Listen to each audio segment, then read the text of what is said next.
이제 누구 봐야 돼요, 얘들아? 어디 봐야 돼요? 전사님 봐야 돼요. 전사님이랑 눈싸움 해야 돼요. 전사님의 눈을 피하는 친구들은 뽀뽀해 줄 거예요. 절대 안 피하겠지? 절대 피하면 안 돼. 진짜 해줄 거야. 할 수 있어, 난. 다 본다. 피하지 마세요. 자, 오늘은 느헤미야라는 사람에 대해서 배울 거예요. 우리 친구 느헤미야가 누군지 알아요? 눈 피하지 마요. 다 보고 있어요. 느헤미야. 누구지? 들어는 봤어요? 들어는 본 것 같아요? 대답도 안 하면 뽀뽀할 거예요. 들어는 봤어요. 와, 이렇게 바로 내 뽀뽀가 그렇게 싫은가요? 선생님 전사님 양치 엄청 잘해요. 알겠어요. 느헤미야는 우리 친구들 기도의 사람으로서 예루살렘의 성벽을 다시 짓는 데 있어서 큰 역할을 한 사람이에요. 근데 친구들, 왜 예루살렘 성벽을 다시 지었어야만 했을까? 왜 그래야 됐을까? 왜 무너졌을까? 몰라요. 감사해요. 뽀뽀가 그렇게 싫은가 봐요. 몰라요도 대답을 잘하고. 자, 왜 다시 지어야 했냐면 이스라엘 사람들이 하나님과 점점 멀어지면서 어떤 일이 일어났냐면 바벨론이 이스라엘 사람들한테 침공이라기보다는 아무튼 이렇게 쳐들어가서 예루살렘을 다 망가뜨리고 이스라엘 사람들을 뭐로 데려갔을까요? 전쟁에서 지면 누구로 데려가요? 포로로. 뭐예요? 포로로 예루살렘 이스라엘 사람들을 데려가고 다시 이스라엘 사람들이 예루살렘에 돌아왔을 때는 그 도시는 어떻게 되어 있을까요, 여러분? 다 망가져 있었어요. 그래서 성벽을 다시 지어야 하는데, 자, 오늘 말씀에 나온 거는요. 오늘 말씀에 나온 거는 어떤 이야기냐면 이 성벽을 다 짓고 나서 7월 1일인데 7월 1일은 이스라엘 사람들의 달력으로서는 새해래요. 새해 첫날에 다 저 광장 앞에 모여서 예배를 드리는 장면이에요.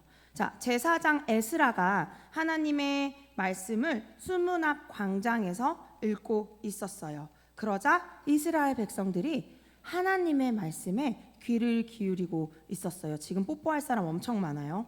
그냥 알려주는 거예요.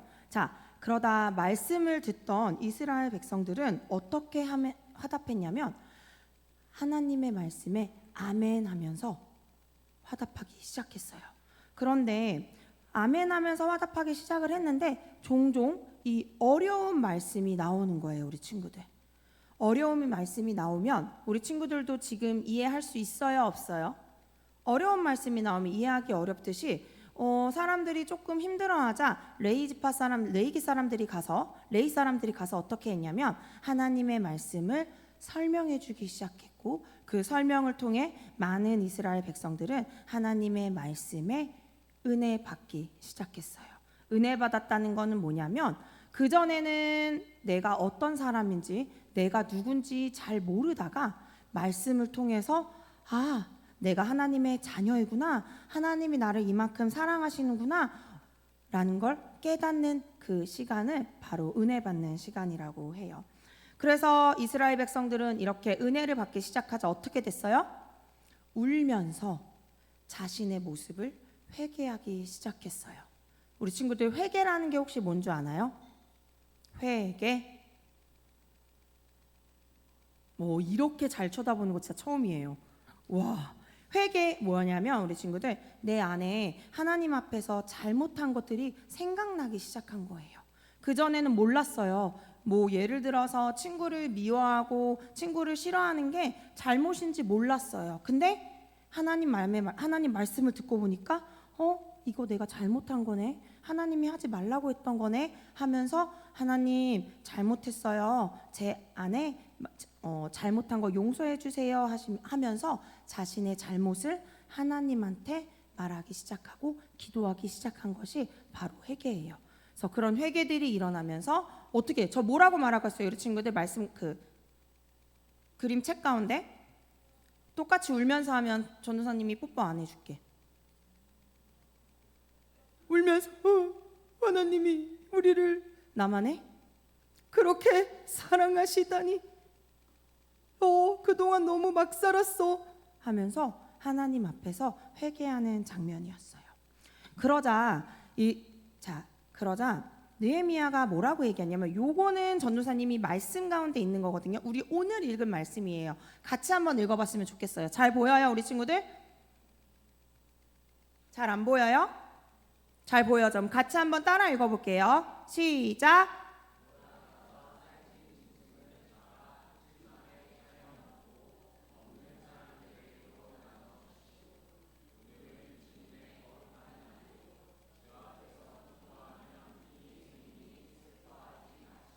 자, 우리 친구들 어른들은 너무 잘하셔서 제가 뽀뽀를 할 일이 없을 것 같고, 자, 우리 친구들은 올라가서 전도사님한테 다 뽀뽀 한 번씩 받을 거예요. 나이스, 고마워요, 좋아해 주셔서.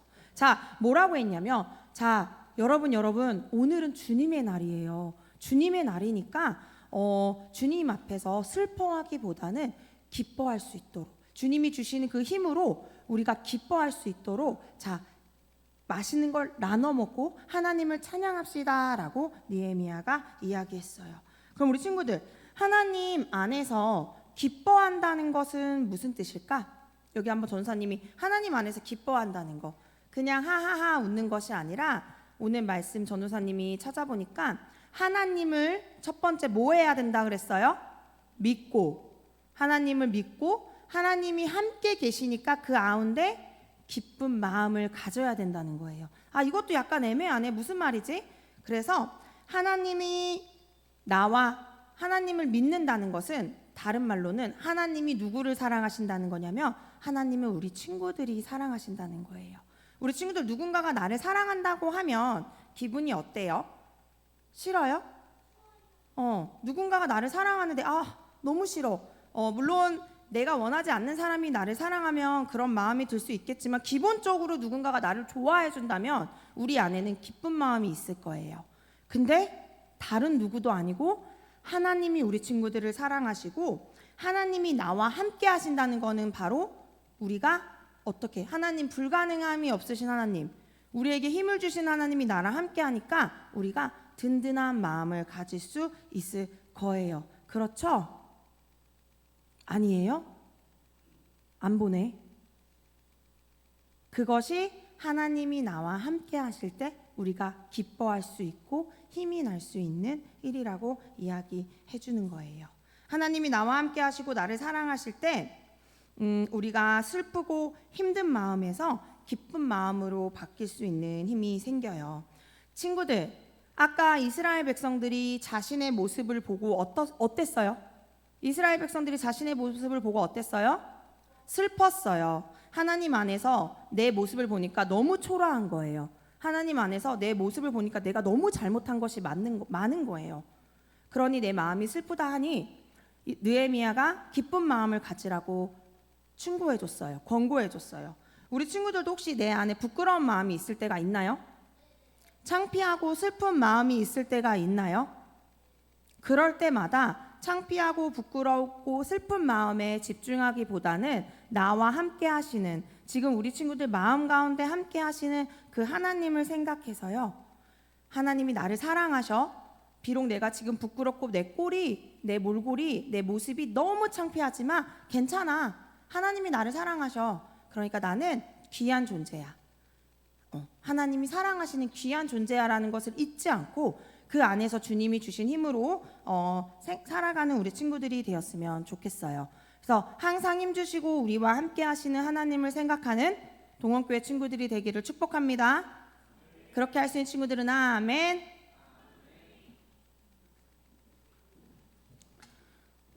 네, 오늘은 여호와를 기뻐하는 것이 우리의 힘이라는 제목으로 말씀을 전하겠습니다. 기쁨의 사전적 정의가 있겠죠. 기쁨은 어떤 만족감에 의해서 느끼는 즐겁고 흥겨운 감정입니다. 육신을 가졌기 때문에 우리의 육체에서, 또 우리의 감정에서, 또 우리의 뇌와 이성으로 느끼는 좋은 감정입니다.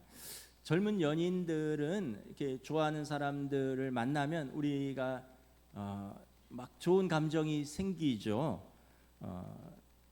이렇게 젊은 연인들 만나면 가슴이 막 뛰고 막 두근두근하죠. 왜냐하면 좋아하는 사람들이 만나서 좋은 감정이 생기는 겁니다. 이렇게 휴가 나온 군인을 보면 부모는 가슴이 뛰어요. 막 가슴이 뛰어요. 이거는 아마 아들을 군대 보내본 부모만 알 수 있을 거예요. 뭐 몇 달 만에 몇 주 만에 보면 막 가슴이 막 뛰어요. 내가 좋아하기 때문에 그렇습니다. 또 내가 좋아하는 일을 할 때 느끼는 즐겁고 흥겨운 감정이 기쁨입니다.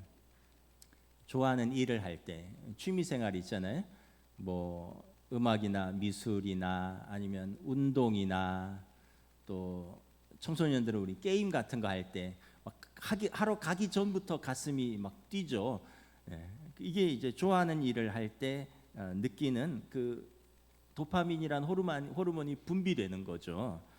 한마디로 말해서 어떤 사람이 행복한 사람이냐? 내가 좋아하는 사람과 살면서 내가 좋아하는 일을 하는 사람이 행복한 사람입니다. 근데 그게 말처럼 쉽지는 않아요. 그렇게 젊었을 때 뜨겁게 사랑했는데 결혼하고 이렇게 세월이 흐르다 보면 좀 시들해지기도 합니다. 뭐 저희도 결혼 생활 28년 차인데 전우애로 살고 있습니다. 전우애 무슨 말인지 아시는 분은 아실 거예요. 또 많은 사람들이 생계라는 엄연한 현실을 제쳐놓고 내가 좋아하는 일만을 하면서 살 수는 없습니다. 가끔 가다가 좋아하는 취미를 직업으로 삼는 운 좋은 분들이 있습니다. 요즘 아이들 말로 덕업일치라고 하더라고요. 취미와 직업이 일치되는 겁니다. 그런데 취미가 직업이 되는 순간 이게 성과를 내야 됩니다. 그걸로 생존을 해야 됩니다. 그렇기 때문에 더 이상 그 도파민이 나오는 게 아니라 스트레스를 받습니다. 그러니까 취미는 취미로 남을 때 즐거운 것입니다. 이처럼 매사에 기뻐하면서 살기가 쉽지 않고 또 세상의 모든 기쁨은 한계가 있고 영원하지도 않습니다. 오스카 와일드라는 작가가 이런 말을 했죠. 인생은 멀리서 보면 다 희극인데 가까이서 보면 다 비극이다. 멀리서 보면 좋아 보이는데 가까이 다 들어가 보면요 사연이 있고요 또 슬픈 사연들이 다 있습니다. 상처가 있습니다. 그런 면에서 일상에서 작은 기쁨을 찾고 그 기쁨을 지켜나가고 다른 사람에게 그 기쁨을 선사하는 사람은 아름다운 사람입니다. 성숙한 부모는 내가 상처를 받았다고 해서 막 살지 않아요. 내 자녀에게 그 슬픔을 물려주지 않으려고 발버둥칩니다. 나는 어쩔 수 없죠. 인간은 다 사연이 있다 그랬잖아요. 다 사연이 있어요. 사연 없는 사람이 없습니다. 그런데 내가 사랑하는 자녀들에게까지 그 슬픈 사연을 물려줘서는 안 되잖아요. 이게 여러분 믿음의 힘입니다. 이게 사랑의 힘입니다. 그런 면에서 여러분 일상에서 작은 기쁨을 찾으시고 이걸 지켜나가기를 힘쓰시고 그리고 이 기쁨을 선사하는 아름다운 사람들이 되시기를 주님의 이름으로 축복합니다. 진정한 기쁨이 있습니다. 한계도 없고 영원한 기쁨이기 때문에 진정한 기쁨, serious joy라고 이렇게 이름을 붙였습니다. 진정한 기쁨은 우리 영혼이 느끼는 기쁨입니다. 우리의 몸과 감정, 어떤 내 뇌가 느끼는 것을 넘어서서 우리 영혼이 느끼는 기쁨입니다. 말씀 안에서 또 세상 속에서 하나님의 역사하심을 바라보면서 성령님께서 우리 영혼이 느끼도록 하는 좋은 감정입니다. 이 진정한 기쁨은 그리스도 안에서 하나님의 은혜로 구원받은 성도들이 느끼는 영적인 기쁨입니다. 이게 영원한 기쁨이고 진정한 기쁨입니다. 우리 이사야서 35장 10절 우리 다 함께 봉독합니다. 시작. 여호와의 속량함을 받은 자들이 돌아오되 노래하며 시온에 이르러 그들의 머리 위에 영력한 희락을 띠고 기쁨과 즐거움을 얻으리니 슬픔과 탄식이 사라지리로다. 여호와의 속량함을 받은 자들이 기뻐하며 노래하며 그의 머리에 영원한 희락이 있다라는 것입니다. 영원한 희락은 그리스도 안에서 하나님의 속량함을 입은 자들이 느끼는 영혼의 기쁨입니다. 하나님은 기뻐하시는 하나님이십니다. 하나님은 어떤 분이신가? 우리 하나님의 속성, 성품에 대해서 말할 때 하나님은 공의의 하나님이시다. 하나님은 사랑의 하나님이시다. 그래서 어떠한 죄도 용납하지 않는 공의의 하나님이시지만 동시에 어떤 큰 죄도 용서하실 수 있는 사랑의 하나님이시다. 그런데 또 다른 하나님의 중요한 성품이 있습니다. 하나님은 기쁨의 하나님이십니다. 하나님은 기뻐하시는 하나님이셔요. 창세기 1장에 보면 세상을 창조하시고 기뻐하시는 하나님을 볼 수 있습니다. 태초에 하나님이 세상을 창조하시고 빛이 있으라 하시니 빛이 있었더라. 보시기에 좋았더라. 그리고 땅과 하늘을 경계를 나누시고 궁창을 만드시고 하나님께서 물을 땅이라 부르시고 모인 물을 바다라 부르시니 하나님 보시기에 좋았더라. 땅과 풀이 각기 종류대로 씨 맺는 채소와 각기 종류대로 씨 가진 열매 맺는 나무를 내니 하나님이 보시기에 좋았더라. 해와 달과 별들을 만드시고 비추게 하시니 하나님이 보시기에 좋았더라. 하나님이 모든 동물과 새와 바다의 물고기와 땅에 기는 것을 그 종류대로 만드시니 하나님이 보시기에 좋았더라. 창세기 1장에 보면 6일간의 천지 창조에 하나님이 매번 보시기에 좋았더라라고 선언하고 있습니다. 그 중에 백미가 사람을 만드시고 보시기에 심히 좋았더라 말씀하셨습니다. 기쁨의 절정은 하나님의 기쁨의 절정은 사람을 창조하신 것이었습니다. 우리 창세기 1장 27절 31절 함께 봉독합니다. 하나님이 자기 형상 곧 하나님의 형상대로 사람을 창조하시되 남자와 여자를 창조하시고 보시기에 심히 좋았더라. 여러분 처음 아이가 태어났을 때 기억하시나요? 나를 닮은 자녀가 태어나면 심히 기뻐요. 이거 어떻게 말로 설명할 수 없는 기쁨입니다. 우리가 그렇듯이 하나님께서 하나님의 형상대로 하나님의 모습을 따라 사람 남자와 여자를 창조하시고 어쩔 줄 몰라 하셨습니다. 심히 기뻐하셨습니다. 우리 한번 따라하겠습니다. 하나님은 나를 보고 심히 기뻐하신다. 하나님은 나를 보고 심히 기뻐하신다. 옆 사람 보고 말하겠습니다. 하나님은 당신을 보고 심히 기뻐하십니다. 하나님은 당신을 보고 심히 기뻐하십니다. 우리 다 같이 한번 따라하겠습니다. 하나님이 심히 기뻐하시는 하나님이 심히 기뻐하시는 나와 당신을 사랑하겠습니다. 나와 당신을 사랑하겠습니다. 여러분은 혼자가 아닙니다. 사랑받고 있습니다. 하나님의 사랑받는 자녀입니다. 여러분은 모두 각자의 자리에서 각자의 역사를 만들어가고 있는 중입니다. 하나님이 기뻐하시니 피조물들도 하나님을 기뻐합니다. 피조물들이 하나님의 일하심을 보고 기뻐합니다. 이사야서 55장 12절 13절인데요. 우리 함께 봉독합니다. 너희는 기쁨으로 나아가며 평안히 인도함을 받을 것이요 산들과 언덕들이 너희 앞에서 노래를 발하고 들의 모든 나무가 손뼉을 칠 것이며 잣나무는 가시나무를 대신하여 나며 화석류는 찔레를 대신하여 날 것이라. 이것이 여호와의 기념이 되며 영영한 표징이 되어 끊어지지 아니하리라. 피조물인 산들과 언덕들이 노래하고 모든 나무들이 손뼉을 친다고 이렇게 묘사를 합니다. 제가 제주도에 세미나를 가서 그 프로그램 중에 휴양림에 가서 이렇게 반나절 쉬는 그런 코스가 있었는데 뭐 어딘지 잘 기억은 안 나는데 아주 깊은 휴양림에 들어갔어요. 아주 산이 깊고요. 그랬더니 정말 오감이 다 살아나더라고요.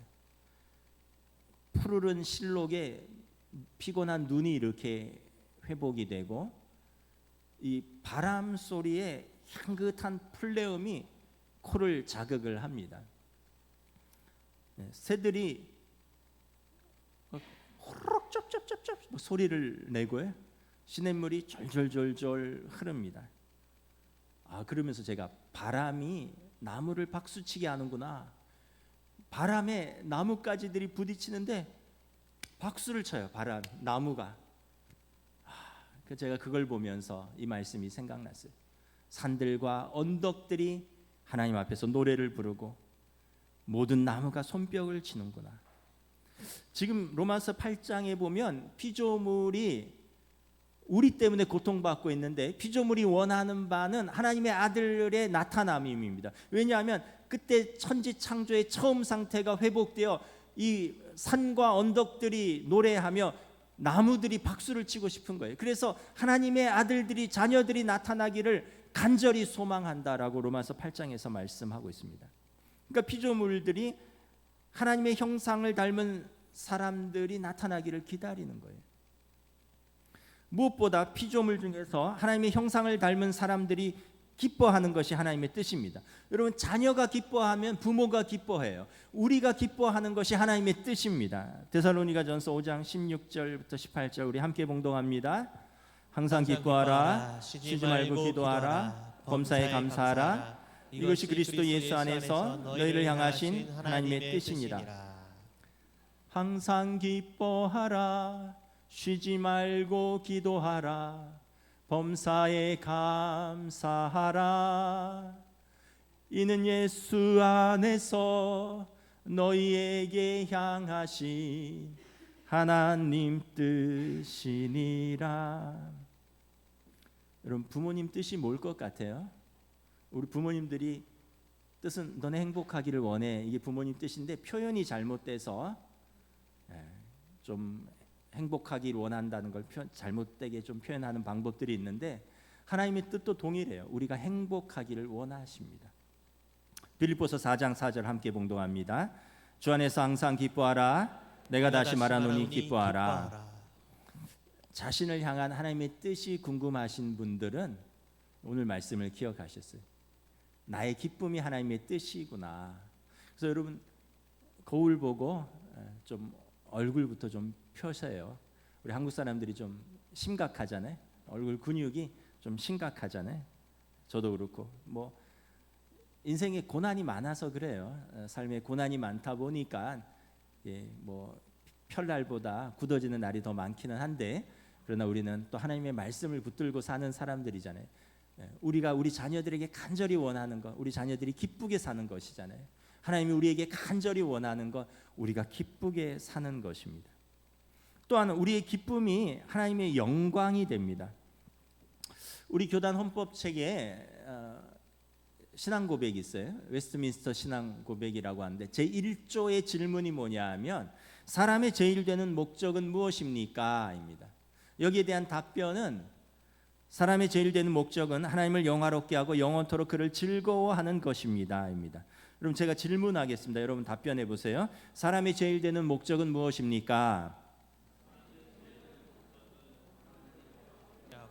영원토록 그를 즐거워하는 것입니다. 여러분, 사람의 존재 목적은 하나님을 즐거워하는 것입니다. 우리가 오해해요. 하나님을 기쁘시게 하는 것이 우리의 목적이라고 생각하는데 그게 아니에요. 하나님을 우리가 기뻐하는 거예요. 여러분, 하나님을 기쁘시게 하는 것과 우리가 하나님을 기뻐하는 것이 비슷한 것 같지만 큰 차이가 있습니다. 예를 들면 여러분, 아빠를 기쁘시게 한다, 또 아빠를 기뻐한다, 이 차이를 한번 생각을 해보세요. 아빠를 기쁘시게 하는 집이 있어요. 아빠가 오늘 집에 계시다 이러면 온 식구들이 숨도 못 쉬고 각기 자기 방에 들어와서 안 나와요. 집안이 조용해져요. 그러다 아빠 오늘 어디 나가셨다, 출장 가신다, 뭐 하루 안 들어오신다 그러면 온 가족이 막 기뻐하고 생기가 도는 집안이 있어요. 뭐 아내도 기뻐하고 뭐 아이들도 기뻐하고 이제 좀 쉬자. 이 집은 아빠를 기쁘시게 하는 집이에요. 반대로 아빠를 기뻐하는 집이 있어요.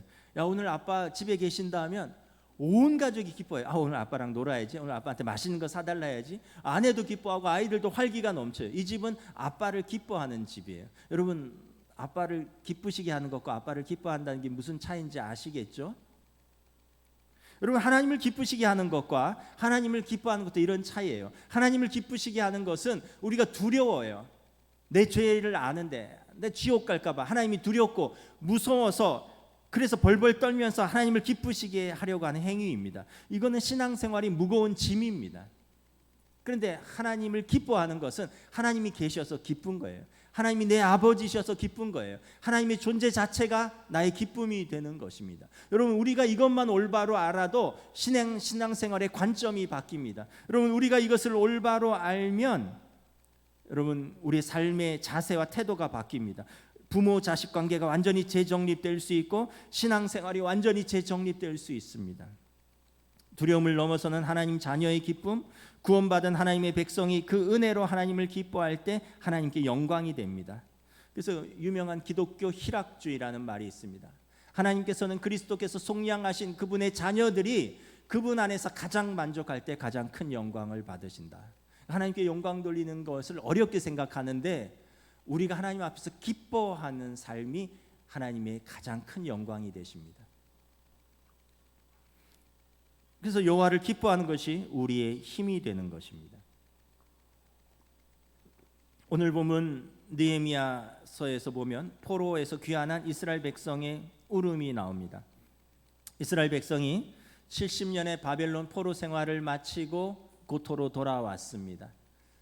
제사장 스룹바벨과 총독 느헤미야는 성전과 성벽 건축을 마쳤습니다. 70년 포로 생활을 했기 때문에 그들의 신앙과 그들의 문화가 거의 다 끊어졌습니다. 느헤미야 8장에 보면 제사장이요 학사인 에스라가 모든 이스라엘 백성을 광장에 모아서 하나님의 율법책을 읽어줍니다. 6절에 보면 하나님의 말씀을 듣는 백성이 손을 들고 아멘 아멘 하면서 응답합니다. 처음 들어보는 하나님의 말씀이었습니다.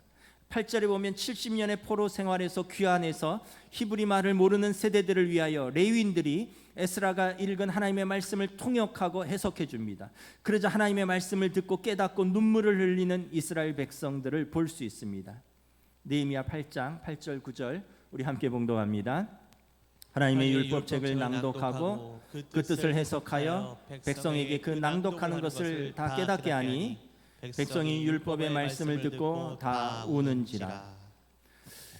이들이 율법을 듣고요 하나님의 말씀을 듣고서 울기 시작했다는 것입니다. 무엇이 그들로 하여금 울게 했으며 도대체 무엇을 깨닫고 울었다는 것입니까? 그들이 하나님의 말씀을 듣고 무엇을 이해하고 무엇을 깨달았길래 울었을까요? 그들이 말씀을 들으면서 하나님의 거룩하심이 그들의 울음을 유발했고 자신의 죄를 깨닫고 죄책감과 두려움에 눈물을 흘리기 시작한 것입니다. 느헤미야 9장 33절 함께 봉독합니다. 우리가 당한 모든 일에 주는 공의로우시니 우리는 악을 행하였사오나 주께서는 진실하게 행하셨습니다. 우리가 당한 모든 일, 자신들의 수백 년간의 실패와 그럼에도 불구하고 자기들을 사랑하시는 하나님의 신실하심, 하나님의 자비로우심을 깨닫고 흘리는 고통스럽지만 아름다운 눈물입니다. 이것은 그들의 슬픈 역사였고 슬픈 사연이었지만 그래서 울었지만 여러분 이것은 또한 거룩하고 아름다운 눈물인 것입니다. 여러분 언제 우십니까? 젊은 연인들 남자친구랑 여자친구랑 헤어지면 울죠. 거절감의 고통 때문에 우는 것입니다. 또 세상을 살아야 되는데 통장에 또 돈이 떨어지니 또 서러워서 울죠. 눈물이 나죠. 또 다른 사람들이 나에게 부당하게 대했거나 내가 억울하게 권리를 침해당했을 때 눈물이 납니다. 나를 이렇게 대접하나. 그런데 혹시 하나님의 신실하심 앞에서 나의 죄와 나의 언약의 불성실함 때문에 하나님 앞에서 울어본 적이 있으십니까? 내 처지가 구차하고 불쌍해서 울어본 적은 있는데 하나님이 거룩하신 하나님 앞에서 나의 신실하지 못함과 나의 불성실함에 대한 죄책감과 두려움 때문에 울어보신 적이 있으십니까? 나의 죄와 그로 인한 나의 마음의 상함과 삶의 열매 없음으로 인해서 고통받고 신음하면서 눈물을 흘려보셨습니까? 여러분 이 눈물이 진짜 눈물입니다. 이 눈물은 오직 하나님의 말씀을 깨달을 때만 흘릴 수 있는 거룩한 눈물이고 아름다운 눈물입니다. 우리가 진정한 기쁨으로 나아가기 위해서는 먼저 이 거룩한 눈물을 흘려보셔야 합니다. 맨날 다른 것 때문에만 울지 마시고 하나님 앞에서 울어보셔야 합니다. 느헤미야가 위로합니다. 하나님의 말씀을 깨닫고 울고 있는 백성들을 느헤미야가 위로합니다. 느헤미야 8장 9절 10절 함께 봉독합니다. 오늘은 너희 하나님 여호와의 성일이니 슬퍼하지 말며 울지 말라. 이날은 우리 주의 성일이니 근심하지 말라. 여호와로 인하여 기뻐하는 것이 너희의 힘이니라. 백성들아, 더 이상 근심하지 말고 울지 말고 기뻐하라. 10절에 여호와를 기뻐하는 것이 우리의 힘이니라. 이 힘이라는 단어가 히브리어로 마우즈인데 이게 성경에 보면 여러 의미로 쓰입니다. 성체, 요새, 피난처, 보호처, 그리고 오늘 느헤미야에서는 힘, 스트렝스라고 표현이 됩니다.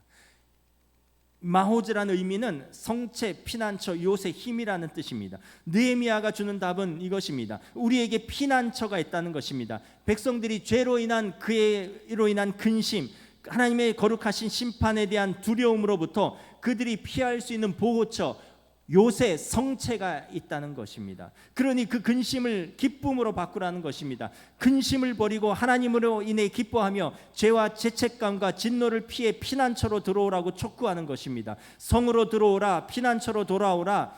여호와로 인한 기쁨이 너희의 보호처여 피난처며 성체이라. 너희의 구원자 하나님으로 인하여 기뻐하는 것이 너희의 피난처다. 처음에 백성들은 이 말을 이해하지 못했습니다. 그래서 8절에 보면 그들이 율법을 이해했을 때 그들의 죄가 깨달아졌고 그리고 하나님의 거룩하심 앞에서 그들이 울었습니다. 이것은 부분적으로 이해한 것입니다. 온전히 이해한 것이 아닙니다. 그러나 느헤미야의 그 위로에 12절에 보면 그들이 온전히 이해하게 됩니다. 12절에 보면 이제 모든 백성이 가서 먹고 마시고 나누어 주고 크게 즐거워하니 이제 그들이 그 읽어준 말을 밝히 알미라. 그래, 이제 이해했어. 우리에게 피난처가 있어. 모든 두려움과 실패와 그리고 슬픔을 피할 피난처가 우리에게 있다라는 것을 깨달은 것입니다. 이제 한 줄기 빛이 비치기 시작한 것입니다.